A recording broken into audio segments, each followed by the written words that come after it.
আপোনালোকে প্ৰায় সকলোৱে চাগে চাওমিন খাই ভালে পায়, কিন্তু ঘৰত বনালে দোকানলৈ খোৱা টেষ্টি নহয়। আজি ঘৰতে কিদৰে টেষ্টিকৈ চাওমিন বনাব পাৰি অতি কম পৰিমাণৰ বস্তুৱে চাওকচোন আহক। মিহি মিহিকৈ গাজৰ, পিঁয়াজ আৰু কবি কাটি ল'ব। কেৰাহীখনত তেল অলপমান দি গৰম হ'লে তাতে চব্জিখিনি অলপ ভাজি ল'ব।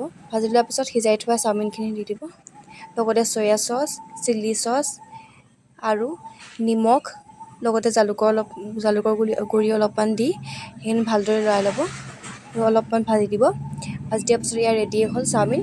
আপোনালোকে কোনে কোনে খাই ভাল পায় জনাবচোন, আৰু কোনে কোনে ট্ৰাই কৰি চালে যদিহে ভাল পালে কমেণ্টত জনাব। আৰু মোৰ পিছে এয়া ৰেডি হ'ল। কাষ্টমাৰ এজনে চাওমিন বনাব দিছিলে, তেওঁকো দিলোঁ আৰু লগতে থাকি যোৱাখিনি মায়ে মই দুজনীয়ে খালোঁ। আৰু এয়া মোৰ ৰেডি হ'ল চাওমিন। খাই পেলাই আপোনালোককে দেখুৱাই দিছোঁ কেনেকুৱানো হৈছে।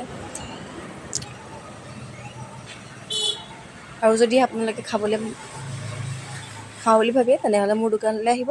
আৰু মাকো দিলোঁ খাবলৈ। মাক সুধিছোঁ তুমি খোৱাচোন কেনেকুৱা হৈছে। মায়ে কৈ পেলাই মা হাঁহিটো মাৰি কৈছে যে ভালেই হৈছে বোলে খাবলৈ। আপোনালোকেও ট্ৰাই কৰি চাব।